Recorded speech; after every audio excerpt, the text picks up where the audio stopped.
Christ is risen from the dead, trampling down death by death, and upon those in the tombs bestowing life. Christos воскресен из мертвых, смертью смерть поправ, Иисусом в гробе живот даровав. Christ is risen from the dead, trampling down death by death, and upon those in the tombs bestowing life. Christ is risen. Christos воскресен. Christos anesti.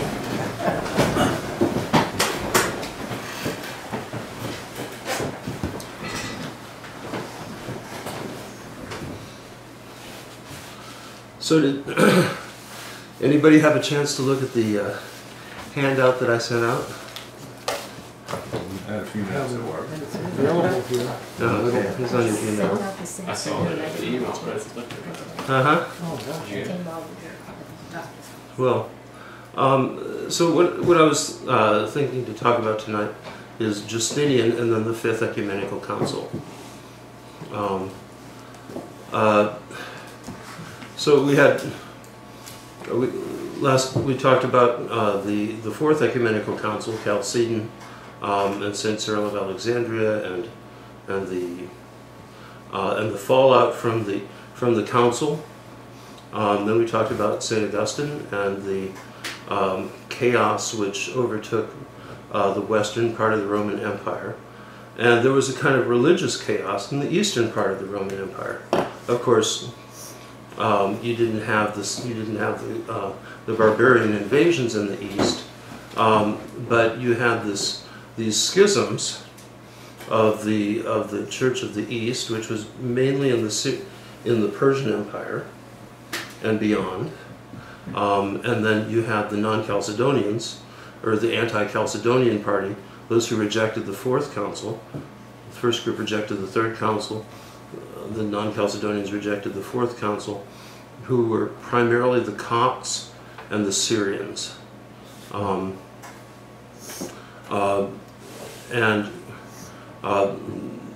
Church of the East, who rejected the Third Council, who were called Nestorians wrongly, were very much they understood things in terms of Antiochian Christology, and so one of their greatest teachers was Theodore of Mopsuestia, who was a buddy of St. John Chrysostom. They studied together. Theodore was a little older. There was another guy by the name of Diodore, who became Bishop of Tarsus, who was kind of a third in that group, and then Nestorius was also part of that group of students that studied together in Antioch, and all four of them became bishops, and was very difficult and lived very difficult lives. Theodore became known as the Great Interpreter, and he was very much one of the major sources for Antiochian theology, Antiochian Christology. This focus on the humanity of Christ, and with a deep sense of the duality between the humanity and the divinity, to the point where the union between the two was somewhat ephemeral. It was a kind of a weak union. And it was a union according to role, a prosopic union, and so you had essentially a duality in what, to picture it, you had a duality in Jesus, that there was the man Jesus, and then there was the Logos of God, who somehow indwelt Jesus. And so there were essentially two wills, two centers of consciousness, two. Of course, you can't psychoanalyze Christ, but it was there was too much of a duality. The Alexandrians, of course, Cyril of Alexandria had been the great proponent of this, focused on the unity of Christ, the hypostatic union, and a synthetic union between the humanity and the divinity, and so that Cyril's phrase, which he thought he was quoting Athanasius, instead he was quoting Apollinarius, was one nature of God, the Word incarnate. Well, that's really problematic. One nature of God, the Word incarnate. Because at the time, nature could mean either specific person or kind of characteristics, right? The shared characteristics. Well,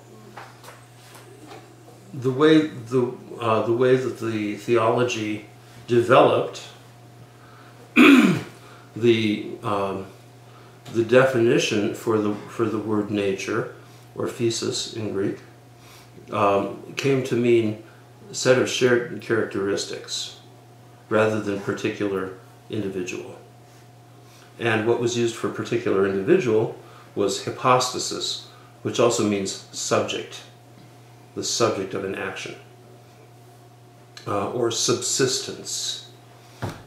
There's a huge problem that happened, or that was exacerbated really in the translation going on between Greek and Latin. And even though 90% of the debates were going on in Greek, they still had to be translated into Latin for the few Westerners that were around, and for the papal legates and such. And one of the decisive documents, if you remember, for the Council of Chalcedon, was written, called the Tome of Leo, written by Pope Leo the Great.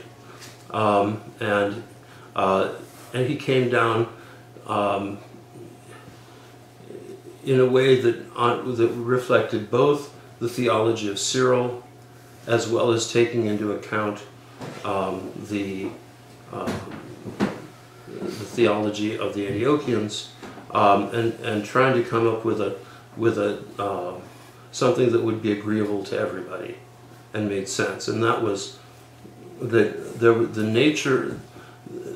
were two natures in Christ, but union according to hypostasis, according to subject. In other words, who Jesus is the incarnate Word of God. What he is God and man. How he acts, and the energy, is divine and human. So, two natures, two energies, one person. Remember the who, the what, and the how. That really makes it easy. And Andrew, you're stepping into a graduate level course on Christology. Yeah. Sorry. No, it's good.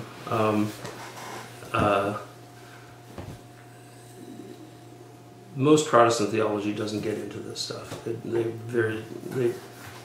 if they do, it's only in the seminary for briefly. So. Can you say that again about the who, what, and how? Okay, the who. Repeat that again. Okay, the who is the subject, right? It's the person. It's the hypostasis. The what is the natures, or the physis, or ousia. Ousia is the Nicene term. Physis, a little bit later, a secondary term, but it means the essence or the nature of something. And so, two natures united in one person. Each nature has its own energy, its own activity. But who is the subject of those activities?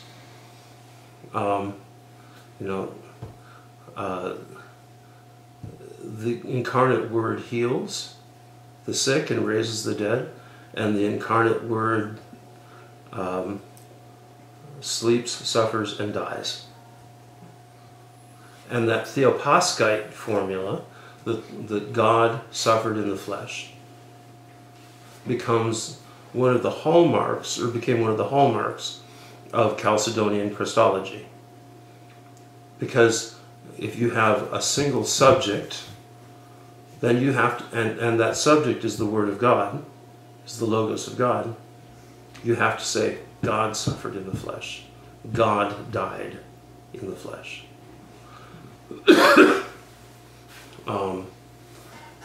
With the Antiochians, they weren't willing to go there.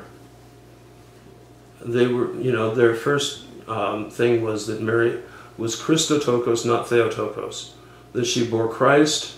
In other words, she bore the man who became the Christ. But they refused to say Theotokos, that she bore God. Okay? And so, that doesn't, for us that doesn't work. And so far as we're concerned, it's wrong. That's wrong. We can call her the Christotokos. I mean, that's true. She bore Christ, but we also have to call her theologically Theotokos, because Jesus Christ is the incarnate Son of God, and therefore she is the Mother of God. Is the term Theotokos, is that a Greek term? Yeah.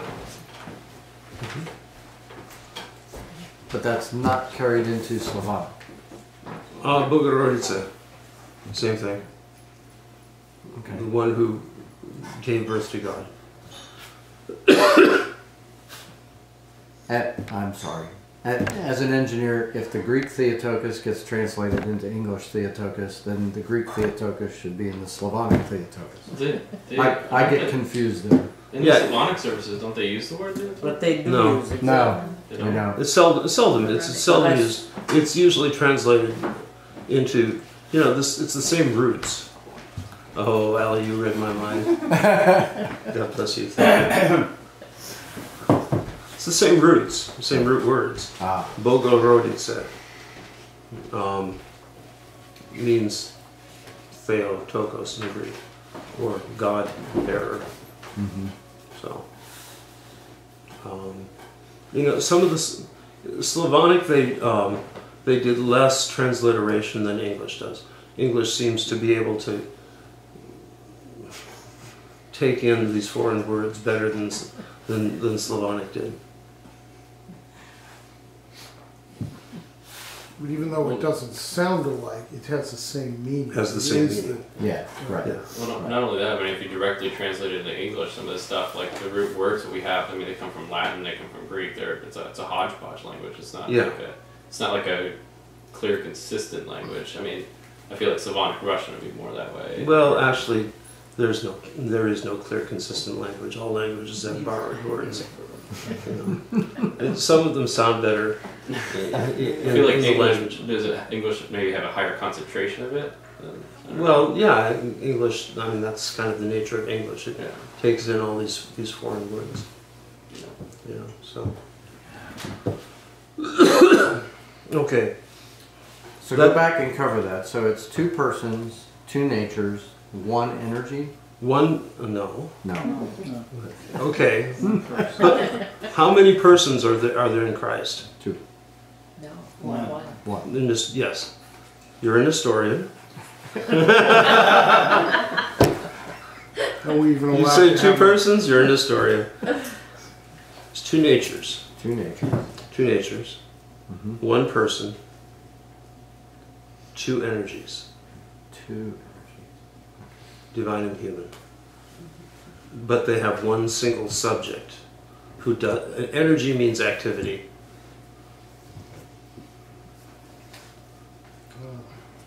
So that's the how? that's the how. Is it technically wrong to see icons that depict like the Father and the Son on the Trinity? Yeah. Because I haven't seen a ton of them, but I've seen about two. Oh, there's Yeah, lots. wait, there's There, lots. there are lots of them, yeah. I mean, Affectionately known as the old man, the kid, and the bird. It's a medieval, it was a medieval form, yeah. and it was there in the West. Yeah. It came over to the East, and so all sorts of Greek churches, all sorts of Russian churches, and probably all sorts of other Orthodox churches have this image, but it's not kosher. It's not, yeah. It's not legitimate because you can't depict the Father. Yeah. Yeah. Because the Father was never incarnate. And what do we say about God in the liturgy? He's ineffable, inconceivable, invisible, incomprehensible. You can't depict him. You can depict Christ as an old man, which is the Ancient of Days. Oh. So, okay, so you kind of got this straight, the Nestorian versus the Monophysite.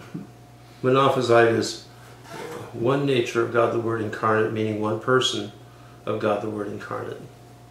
If it's one person of God the Word incarnate, it's fine.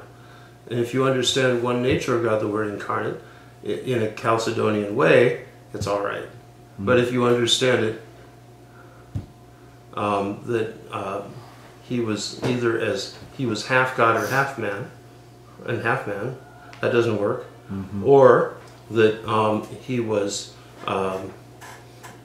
his humanity got swallowed up by his divinity. Mm. That doesn't work either. So, two natures, humanity and divinity. One of the things that that's important, there's great balance in the theology, and there's great mutuality, and but there's always balance, and where the balance is off, the theology is off.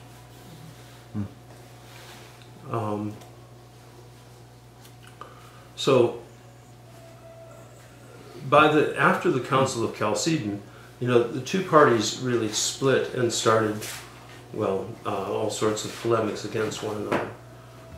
And it was 100 years until the next council would be called in 551.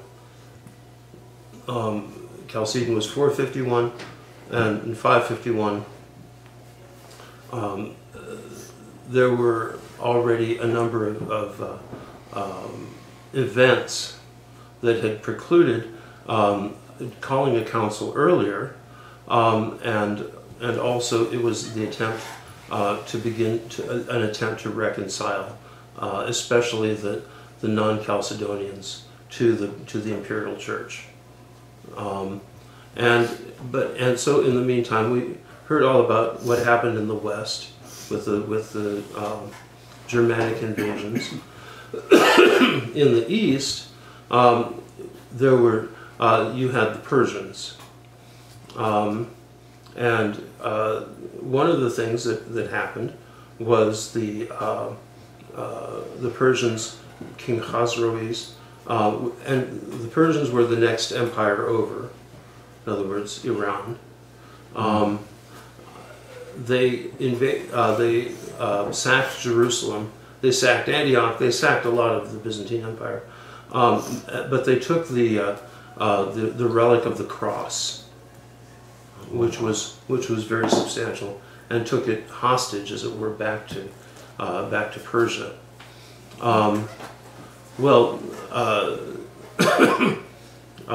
The emperor.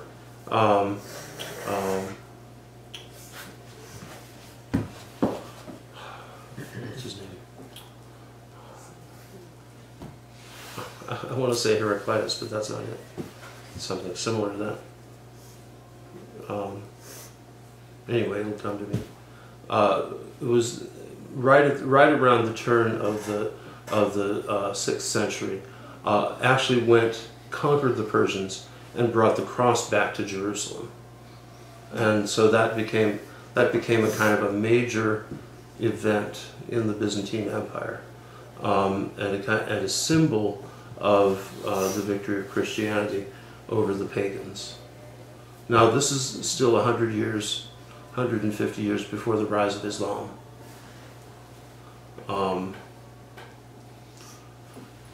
But you had these major schisms going on.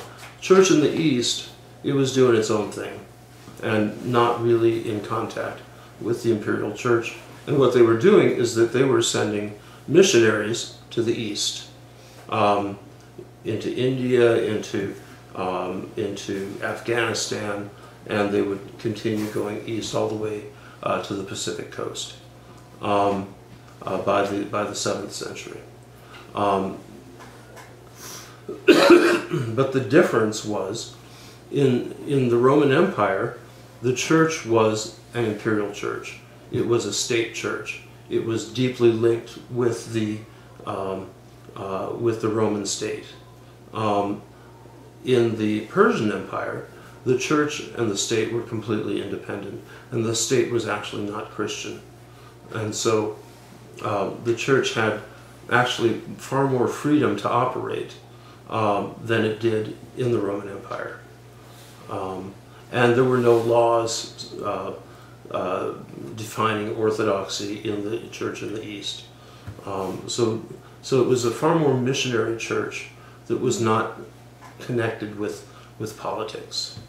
In the Roman Empire, if you were going to be a civil servant, you had to be an Orthodox Christian, you had to go to confession and communion, and you had to prove it, because it meant your job. And there were a lot of people who were state employees, and of course the army and things like that. So one of the things underlying this was this basic concept that had been developed beginning at the time of Constantine. You see it in the writings of Eusebius. You see it in some of the panegyrics at the imperial coronations and things like that.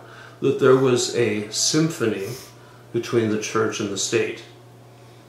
One empire, one church, one faith, one people, many languages, but one people. And no concept of religious pluralism. And this is something really hard for Americans to understand. Yeah. Because we have this concept of religious pluralism, that's drilled into us, and all you do is drive down the street and you see a dozen different kinds of churches.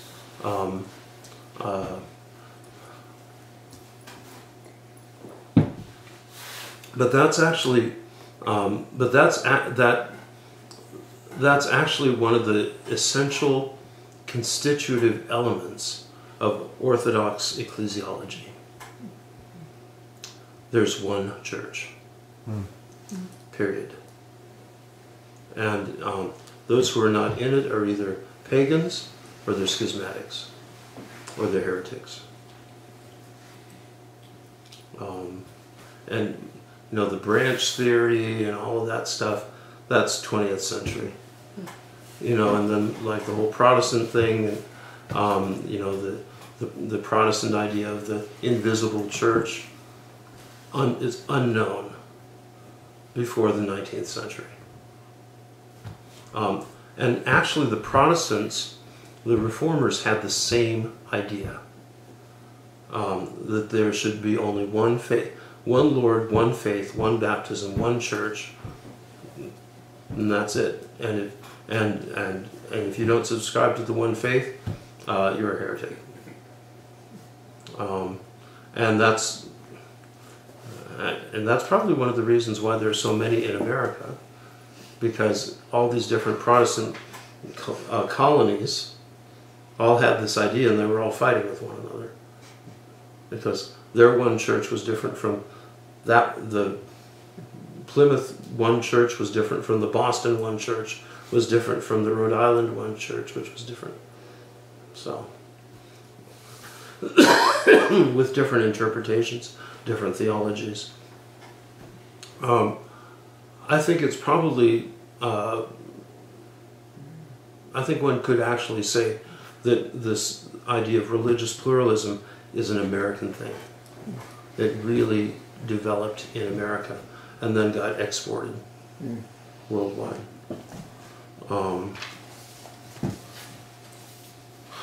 So,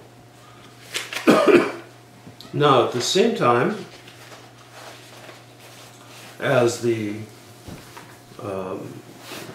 German tribes were invading Western Europe, you had the Vandals in northern Africa, you had the Ostrogoths, you had the Visigoths, you had the Goths, you had the Franks. They're all German tribes, and they conquered these old Roman territories, and they initially tried to take over the Roman administration, but in reality they couldn't hold it together because they just didn't really know the system, and so there was a social, economic, and political breakdown. 476 was when Rome finally fell, and so by the turn, and basically the focus of Constantinople was not on what was going on in the West. It was kind of a lost cause. I think their attitude was that it was a lost cause. They were more focused on what was going on with the Persians, who were invading, and the problems that they were causing. And this would be a recurring theme that the attention of Constantinople was to the south and to the east.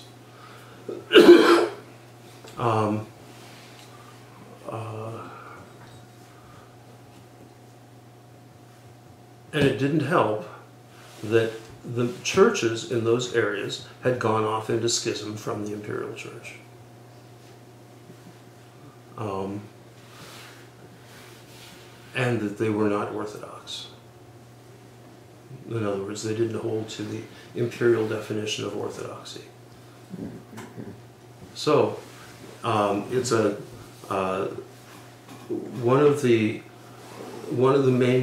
motivations to bring back the schismatics and the non-Chalcedonians in the East was to reunite the faith, to reunite the church, and thus, because for a Roman Christian, their very identity was tied up in being a member of the imperial church, of the one church, of the Orthodox Catholic Church of the Roman Empire, and so, and other religions were really not tolerated, and this became very specific when Justinian finally took over as the emperor. He had a long reign. He became emperor about 527, I believe, and reigned until 565. And he did some marvelous, remarkable things. He rewrote the Code of Roman Law, which is quite a remarkable thing, and it's still used today. Roman law is the basis for the legal systems of France, of most of the Romance language countries. We have English common law, but these other countries, France, Italy, Spain, still use Roman law, and other places as well. That was one thing. He began, there were also a whole series of wars of reconquest, in which he tried to reunite these parts of the western, parts of the West, reunite them to the Roman Empire based in Constantinople. And so he actually had quite a bit of success, but he wasn't able to certainly wasn't able to restore the ancient borders, which basically cut through, I don't know, probably Paris and down through northern Bavaria, and I mean that was the ancient border. Most of Austria, I think, was probably in the Roman Empire at the time, or you know, at its height. So he took large chunks. I'll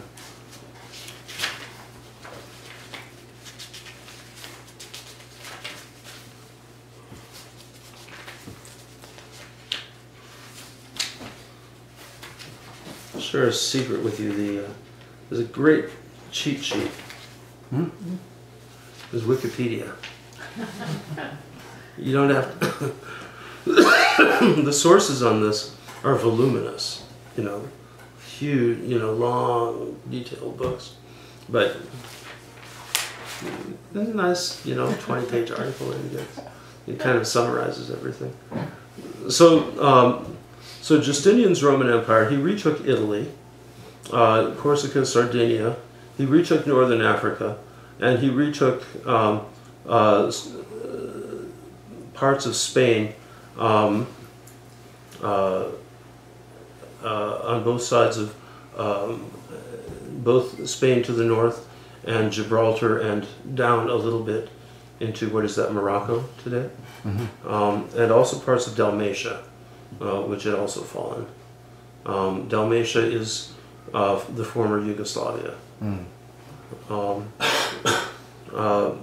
Whereas the kind of core of the old empire was Greece, Bulgaria, Romania, Asia Minor, Syria, Lebanon, Palestine, and Egypt, and then the whole coast of northern Africa.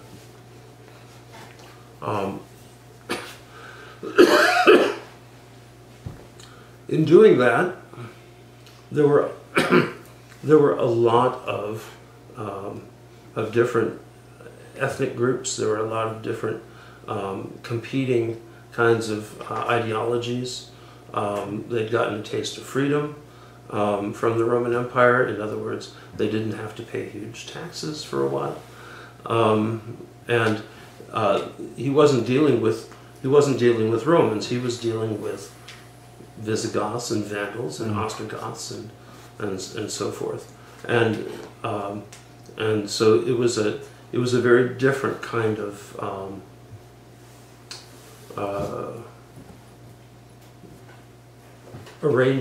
political arrangement than had existed previously before the fall of Rome.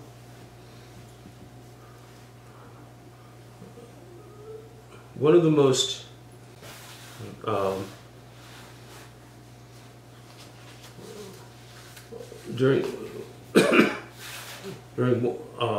one of the things that happened during his reign was what was called the Nika riots, and I think there were the Blues and the Greens. There were the two teams that were in contest in the Hippodrome, which was the horse racing stadium in the middle of Constantinople, and they turned into political parties, and they went in revolt against Justinian, wanted to overthrow him, and he had 30,000 people butchered in the stadium. In the stadium. Who, you know, were in open revolt against. So that kind of put down all sorts of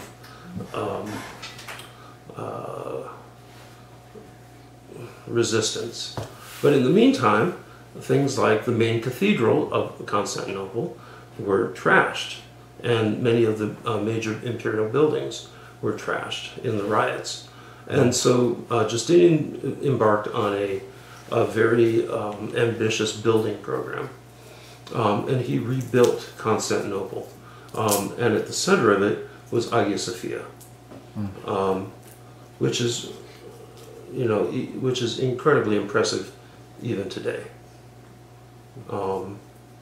It's, I believe, the largest freestanding stone dome that's ever been built. Wow. And it's what, the size of a sports stadium. It's huge. Could accommodate more than 10,000 people. But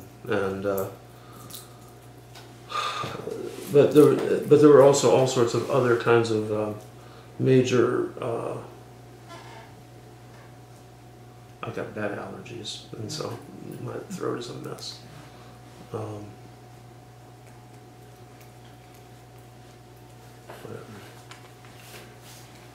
There were all sorts of other major architectural and engineering projects. Some very advanced dams that he had created, aqueducts, immense cisterns under the city. And they're all still there, and they're actually still in use 1,500 years later. So,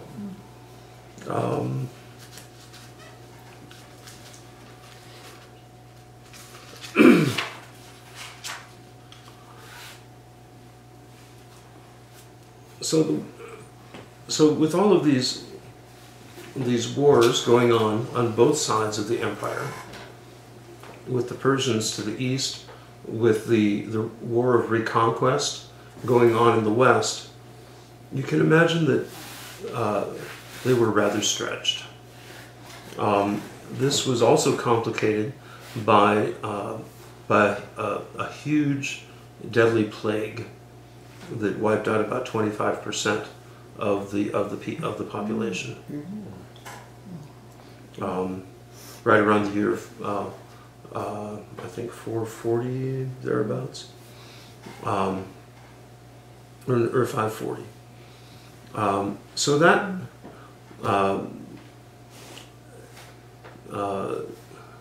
and the plague created a famine. And while Justinian himself was not affected by the famine, he did get the plague, and but he survived. His wife was his constant companion, and she had been a courtesan, and it had been previously been illegal for an aristocrat to marry below a certain level, and of course, as a courtesan, she would have been way below that level. However, she became, for many many years, one of the most powerful people, not to mention women, but one of the most powerful people in the empire. So there's a lot of material on the life of Saint Theodora, Justinian and Theodora.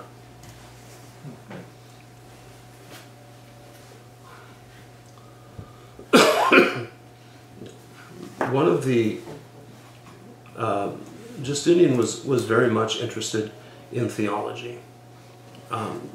He was interested in art and architecture and engineering, but he was also interested in theology. And one of the hymns that we sing every Sunday was composed by him. Only Begotten Son and Immortal Word of God. Right at the beginning of the liturgy, right? And if you look at it, it's a very strict presentation of the Chalcedonian faith, right?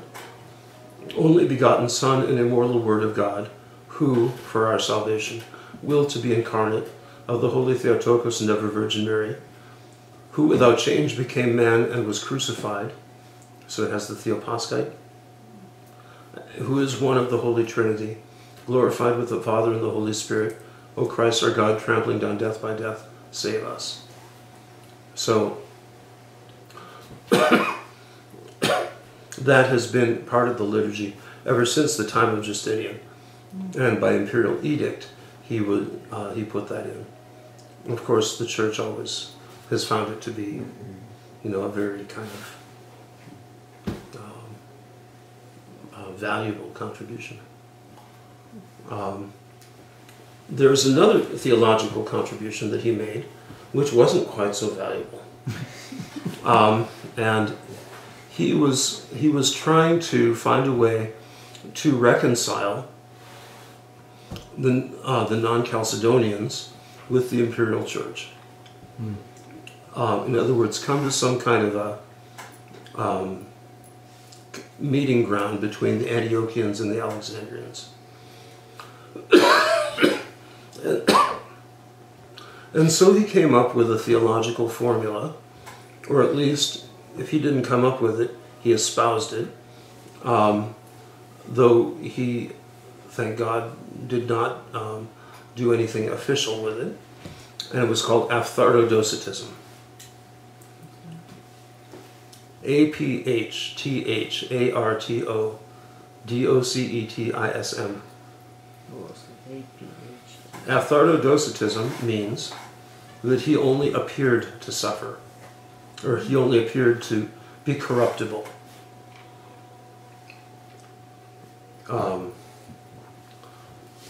And practically how it was applied is that it put forth the idea that Jesus could not or did not simply suffer in the same way that we do. He had to will individually to experience suffering. So he didn't get hungry. He had to think, I should be hungry now, and therefore, or if he stubbed his toe, I should be hurt. I should hurt. It makes no sense. No. But this is especially important when you come to considerations of his suffering on the cross, his death. You know, we put this huge emphasis on his voluntary death, right? Well, the Aphthartodocists said, yes, of course, he had to will to die. He couldn't be killed. He had to will to die. So is it the same as kenosis? No. Is kenosis submission to the will of... Right, but that kenosis is self-emptying, and there, in a sense, there's a related. It's somewhat related, but kenosis is used in an entirely different way, and that's based on Philippians chapter 2, 5 through 12. So when kenosis appeared as the doctrine, which was... Kenosis? Yeah. Oh, kenosis is Pauline. Kenosis is from St. Paul. So it was exactly earlier than this interpretation by Justinian, right? Yeah, oh yeah, much earlier. Was he building it on the same concept? No. Aphthartodocetism was developed as a kind of a piety, as a pious kind of, because one of the things is, especially with the Antiochians, they thought, well, it was improper, it was shameful to think that the Word of God, the Son of God, could suffer and die. Maybe his humanity could suffer and die, but he could not suffer and die. Remember, they had a duality of subject. So, but the Orthodox point is that the He who does the suffering is both God and man, and so and the He is the Son of God. So the Son of God dies in the flesh. The Son of God suffers in the flesh. The Son of God hurts. The Son of God is hungry, and so forth. He does everything we would say, in a divinely human way, or a humanly divine way, but it's one subject with two activities, two energies. Yeah. So Justinian was an emperor, right? Right. Was he also head of the church? How did he get to do this? He's emperor. Yeah, it's good to be the king. Right, exactly. Okay. There was always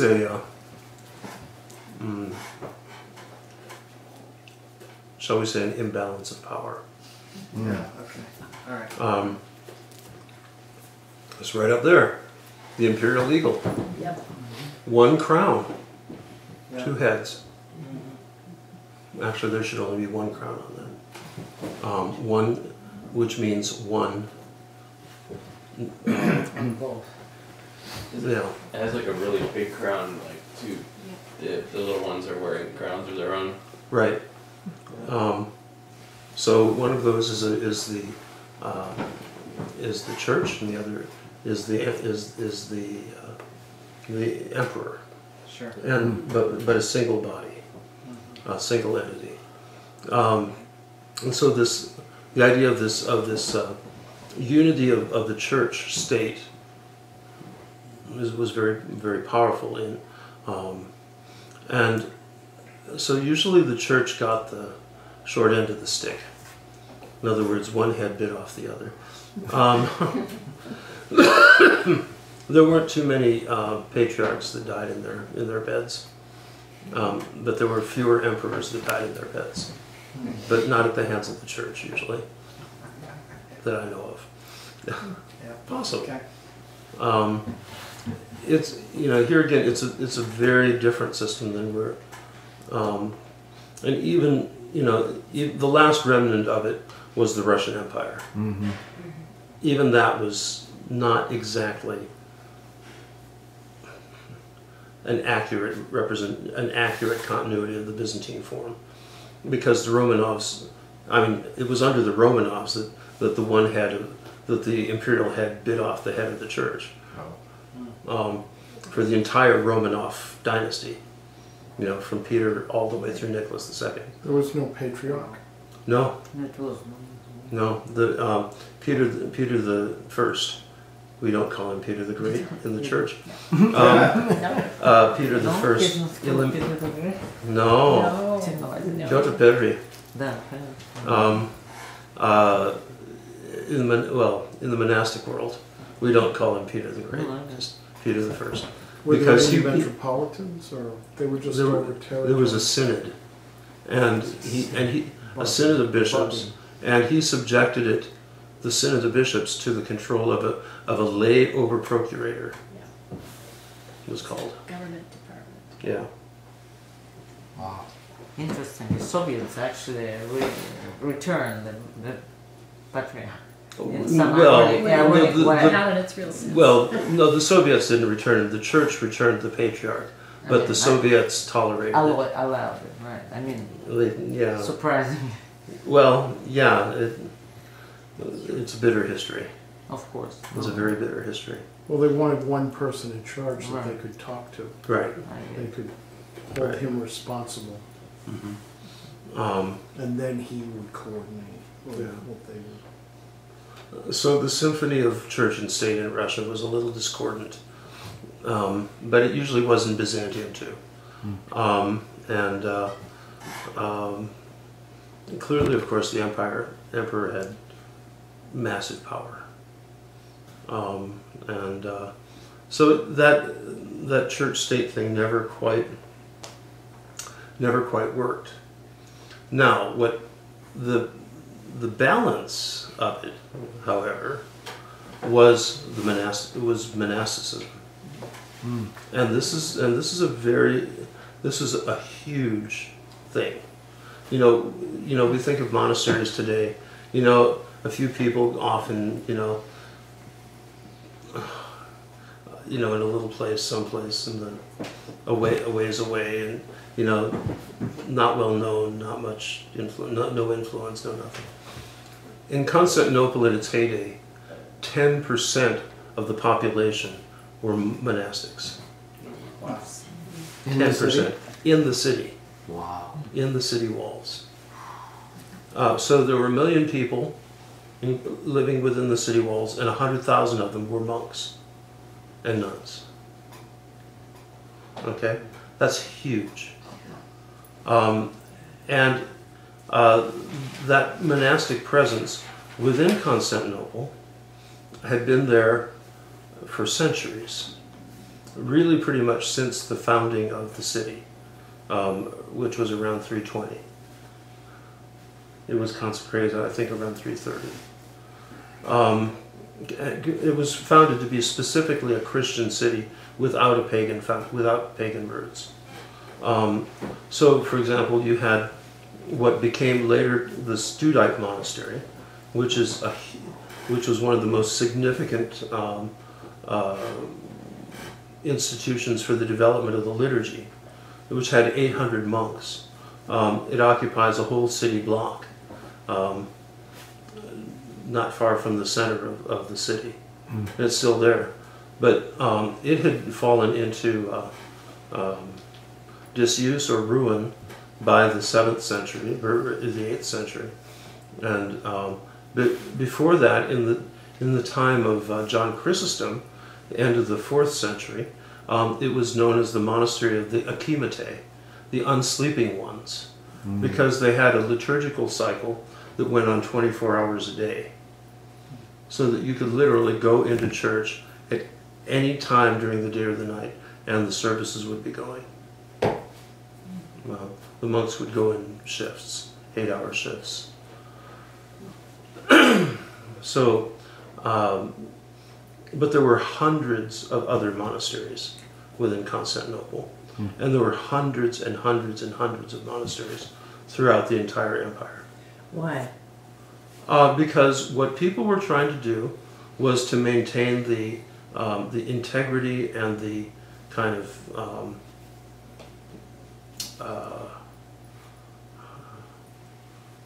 the tension of the Christian life as it was during the persecutions. Okay. You know, instead of battling against the empire, it became much more focused to simply battle against the devil and your passions. And it became one of the things that happened over the course of these early centuries was, okay, 381 is when Theodosius, Emperor Theodosius, made Christianity the official religion of the Roman Empire. In it was about 550, give or take, that Justinian banned paganism. He made it illegal. And so all the pagan institutions, the schools, the universities, the library, everything was closed. Were closed. I don't think that they were killed, but they were all closed. And by law, people had to become Christians by that time.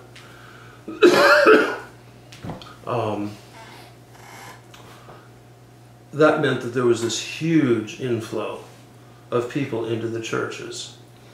Before Theodosius, even when Christianity was legal, and you know, the persecutions ended in 312, 313, but there had been times before that where the persecutions were much less. They were not strong, but really basically just nominal. And they were spotty. It wasn't a universal thing throughout the empire.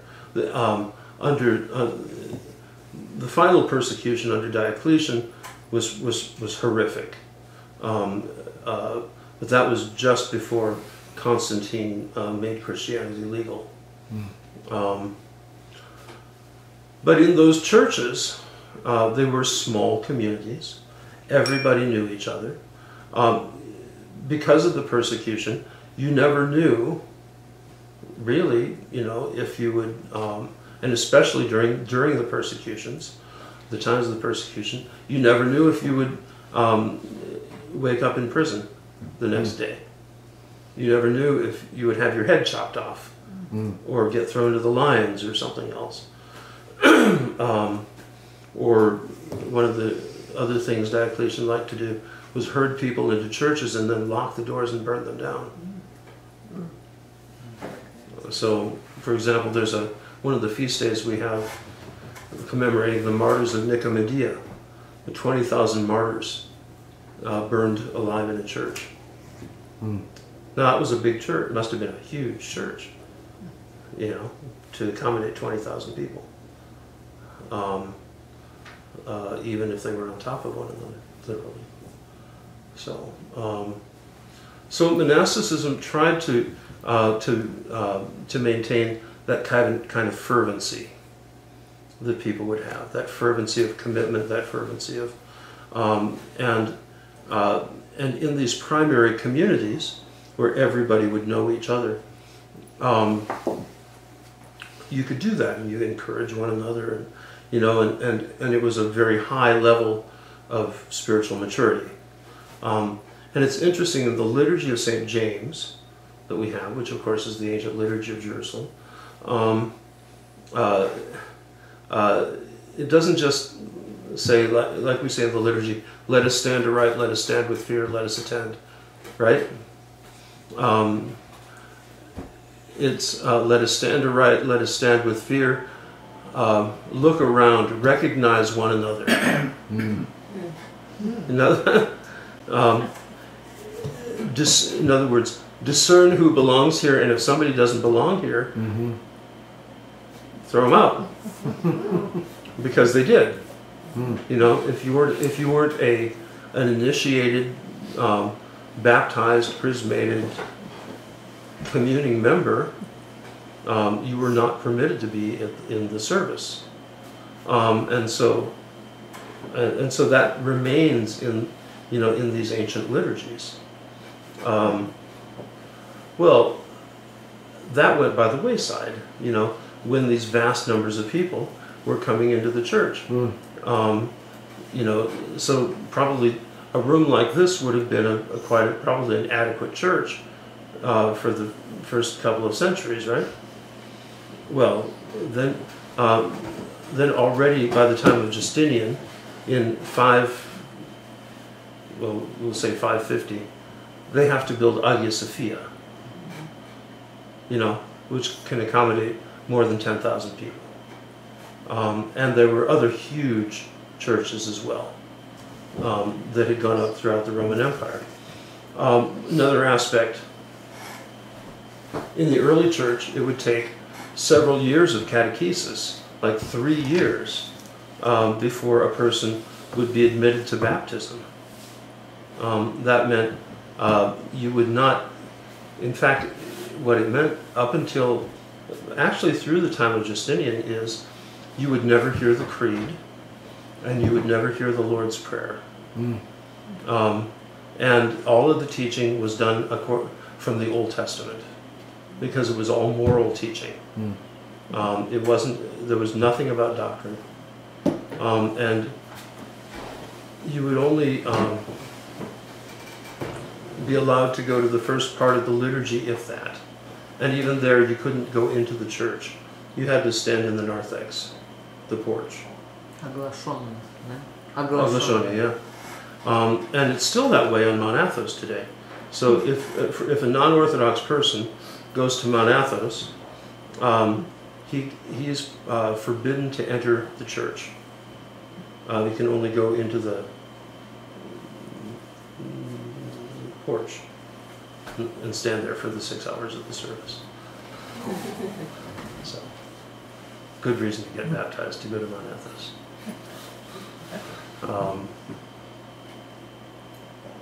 Monasticism. So, at the same time, they're developed, as there were these urban monasteries, many of which had social service dimensions. They ran hospitals and orphanages and homes for the elderly, and all of these, food, soup kitchens and all of that. All the social service was in the hands of the church. You know how in the Russian church you offer the little prosphora before liturgy?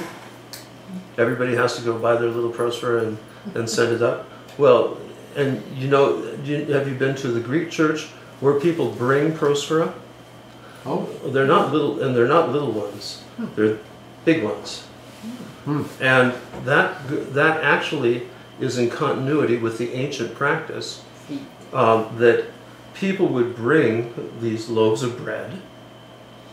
The priest would choose the best ones for the liturgy, and then after the liturgy, there would be a massive distribution of bread to the people. Because that's what those loaves were for. People would bring them, they'd bring their commemorations, and then the names would be commemorated, but the bread itself would be blessed and then given out. So the church actually had a huge social function. Now, for the monks who wanted to live lives of solitary contemplation, being in the middle of a city, being in the middle of an active life social service institution, didn't quite cut it. And the already by this time, there had developed a very high level of theological reflection going on in the monasteries. And at the core of this theological reflection were the teachings of Origen. And his interpreter, who was a disciple of the Cappadocians, Basil the Great, Gregory the Theologian, Gregory of Nazianzen, ordained by St. John Chrysostom, was Evagrius. Now Evagrius had taken the much of the material from Origen and worked it into a systematic ascetic theology, a theology of prayer, and what happens during prayer, and how to understand prayer and the ascent to prayer in a theological manner. It's brilliant stuff, and you can still read Evagrius's work in the Philokalia. But it had some of Origen's presuppositions, and we'll talk about those. If you remember, Origen died in 250, or thereabouts, 253, as a confessor. He had been tortured to death. He had been a deacon. He died in Palestine. He was from Alexandria. He died in Palestine, and was probably one of the greatest scholars the church had ever known. He was also the first theologian.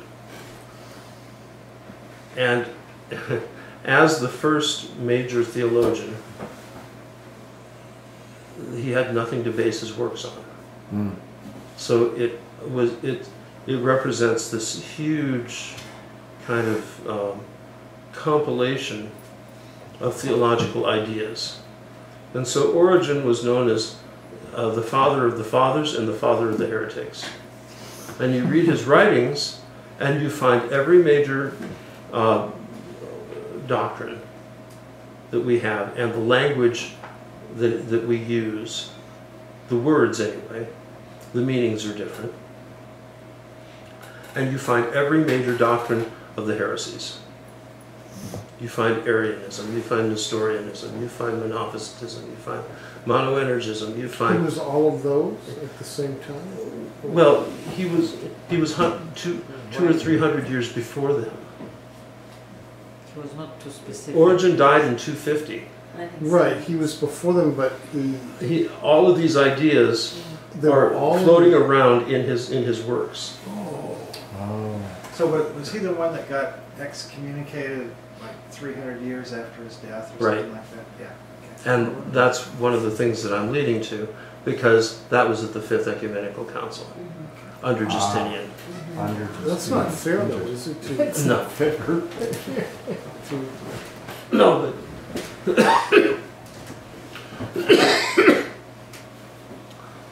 and one of the things that I sent to you was the anathemas against Origen. So it gives you an idea of his theology.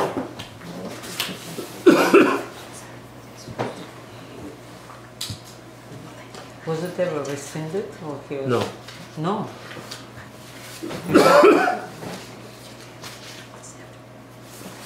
But you said he was the greatest father.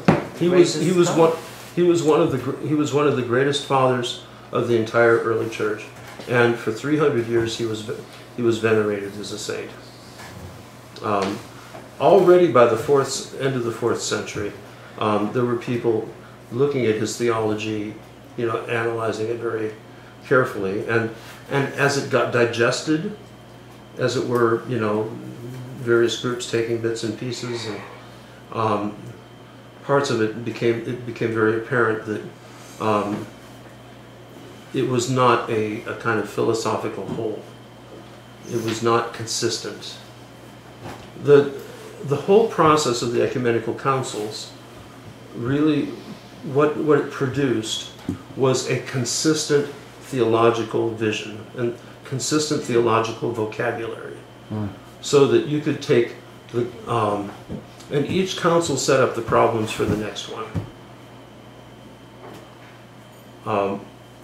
And so what it did is the process of the ecumenical councils redefined the terms. You'll find scholars who are saying, oh, Eastern Orthodoxy is basically just Neoplatonism, Christianity crammed into Neoplatonist terms. That's completely wrong. The fathers used some Neoplatonic language, but they changed the definitions and they changed the presuppositions so that the words in a Christian context have a unique meaning all of their own. In other words, the fathers of the church created a Christian philosophy.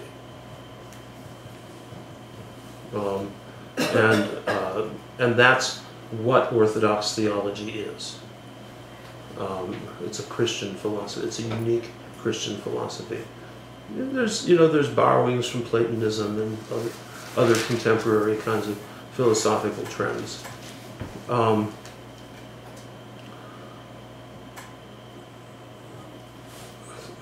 So does this make sense so far? Mm-hmm. Okay. Any glaring questions about this material?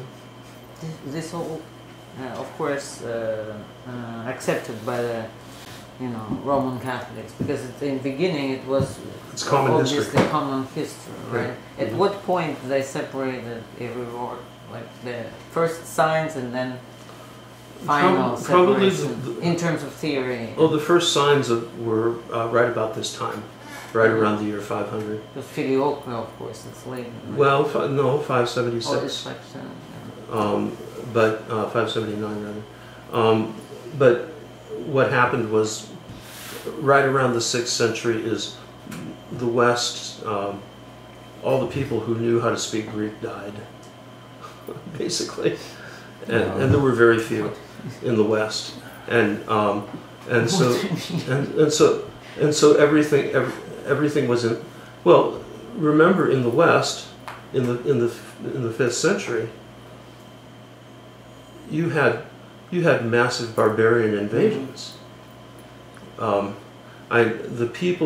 The cities emptied. There was no food in the cities. People had to flee to the countryside to survive, and they fortified their houses in the countryside. They were preppers. In other words, they were survivalists. One of the things that the Vandals did is that they cut off all the trade coming from Carthage to Rome. Carthage was where all the grain came from and the olive oil that fed Rome. In the east, all the grain came from Alexandria that fed Constantinople.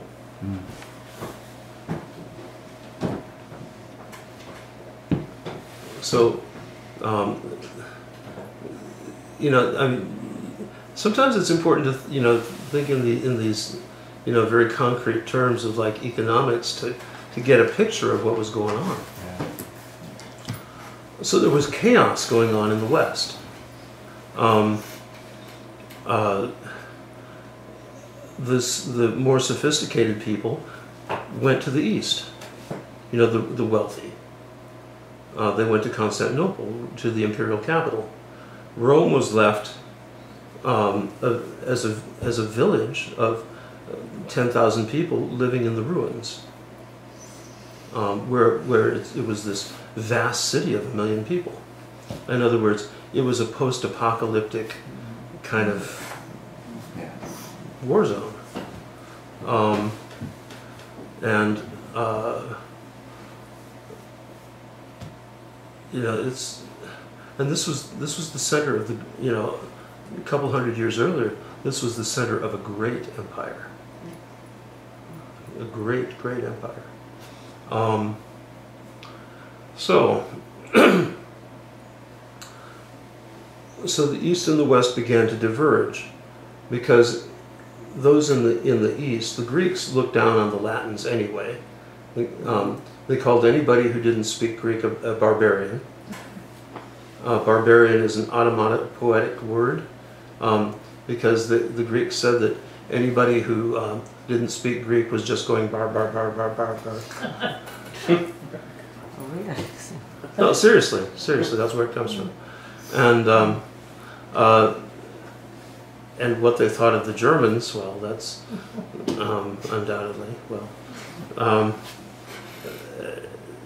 So the you know, but the wealthy, of course, you know, could find a place in the Eastern Empire. They probably spoke Greek anyway. Only the certain levels of the aristocracy could speak both Greek and Latin. And so the centers of learning in the West became the monasteries. Not just the centers of learning, they were the last centers where there were any literate people. And so the books were there, and if they couldn't read Greek, it was just so much toilet paper, right? And so they would use what was the main Latin text, or what was the main Latin literature available? St. Augustine. You know, there were pockets of light in the Dark Ages, but not much. You know, Justinian tried to reconquer parts of the West, but they couldn't hold it. And so it fell back.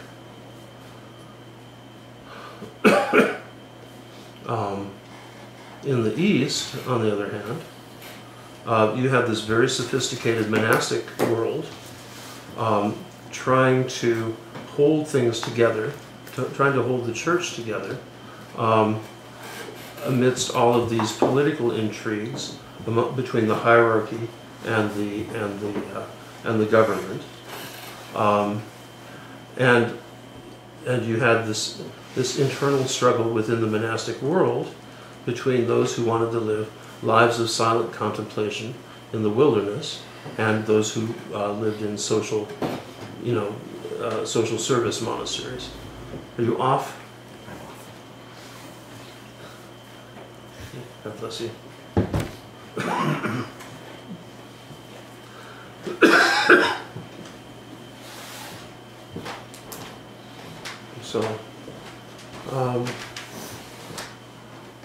So you have all these things going together. In the East, you've got the non-Chalcedonians, you've got the Church of the East, the Antiochians versus and the Alexandrians versus the Constantinopolitans, and then in the West you've got the dissolution of society and the barbarian invasions, and so in monasticism you have this intellectual movement going on in the West with some rather strange ideas, some of it, and it was some of these ideas became so strange that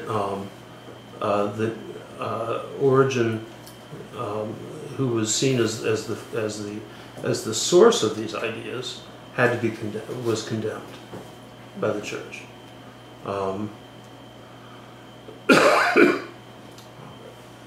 That actually did not happen at the Fifth Council. It happened before the council. At the council, the only records that they have are the condemnation of what's called the three chapters, which are the person and the writings of Theodore of Mopsuestia, I think of Diodore, and of Ebus of Edessa, one letter. And that became a very divisive thing. So the stage was set, you know, for this, you know, for the council, and to try and resolve some of these divisions, political, religious, and even the intermonastic divisions, which of course had spillover into the greater church,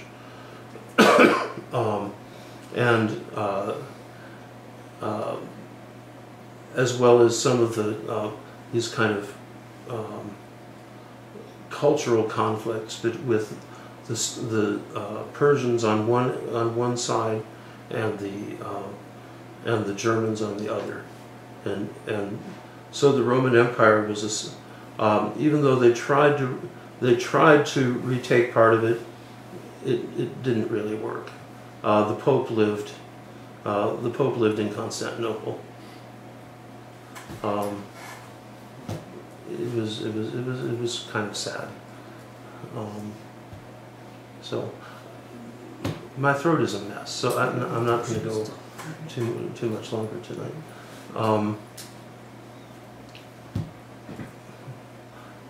I feel like this is a little disjointed. Did it hang together? No. Okay. It's okay. But you see all the connections, right?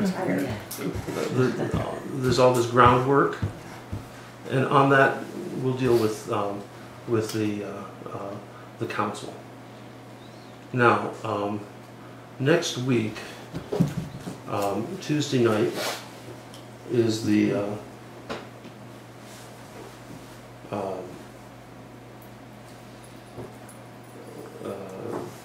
leave taking of Pascha.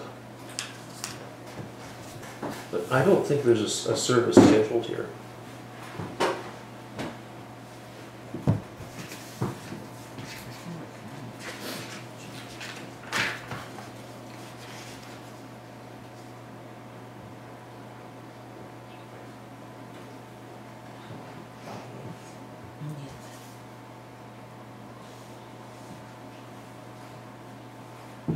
Should we have our own service?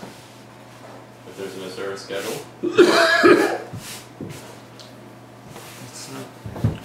We could do that.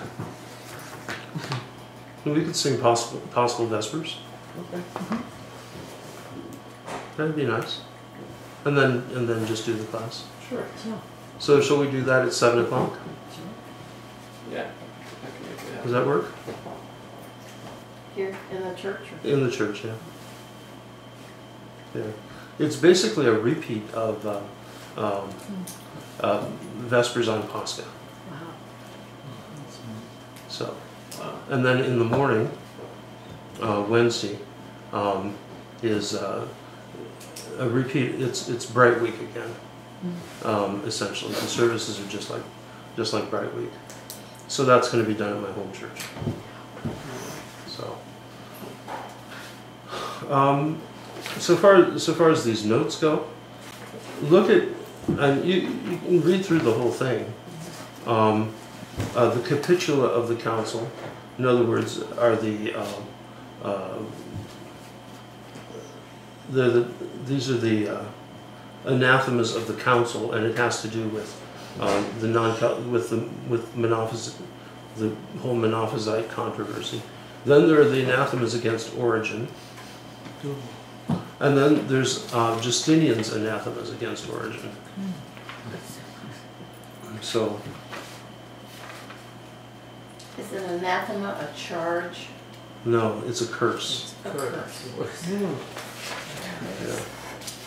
Yeah. So Tolstoy never received anathema per se. It's a misconception, right? I was reading that fully it was not done as anathema. He was just announced to be, no, he was not. He was announced to be separate from the church, but not formally excommunicated. At least I read a very big volume on that. In other words, he was cut off. He was cut off, but he wasn't anathematized. Yes, exactly. Yeah. I mean, so. Yeah. So did Justinian did to Origen what? Well, more extreme thing, right? Justinian's composition was essentially like the rough draft for the council. There were a number of emperors over the course of history that were very involved in the councils. One was Justinian. There was another one who was a heretic, named by the name of Constantine V in 754. He's got a rather his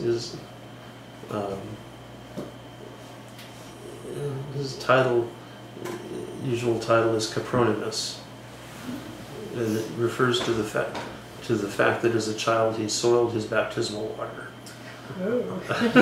So, means name of shit. Some connotation of very strange nature, but I didn't see. You know, so what? 1,200 years after he's dead, he's still 1,300 years. That's sad. Yeah. Well, he messed things up pretty bad. He was an iconoclast, so there's lots of interesting stuff there. So next week we'll talk about the council, and then the Monothelite controversy. We have the Monophysite controversy. Now we're coming to the Monothelite controversy, or the Monoenergist controversy. And then after that, we'll talk about the rise of Islam. And Arians? Arianism, that's a long time ago. Time. Yeah. Arianism was pretty much done after 381. Yeah, so that was about a month ago. Or so. Or maybe, did we finish Arianism before Pascha? I don't remember. We talked about it more than once. But Yeah. I think we did. Yeah. Is the level okay on this? It seems like everybody's following along. Oh yeah, it's fascinating. Okay. I have a question. Sure. The 3 chapters, Uh-huh. they were chapters of what? Well, Of anything, or just copy 3 things? It's three works, essentially. They're not chapters in a larger tome. No. It's a Latin word, so Theodore of Mopsuestia, both his person and his works were condemned, and then the other 2 was just certain works were condemned, but it was a very it was an attempt to root out what was understood as an Antiochian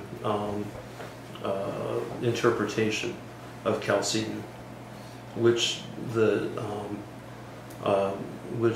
non-Chalcedonians, the so-called which the Alexandrians saw as a capitulation to the Antiochians.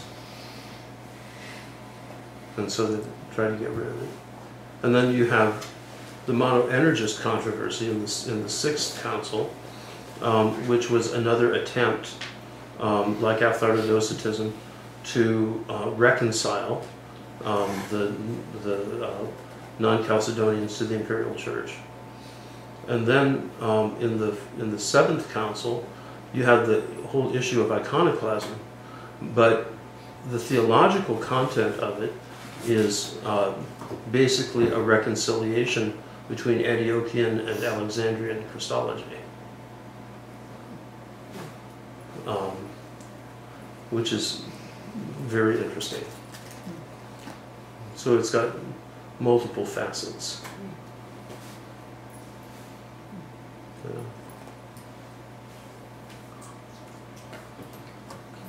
Okay. All right, let's pray.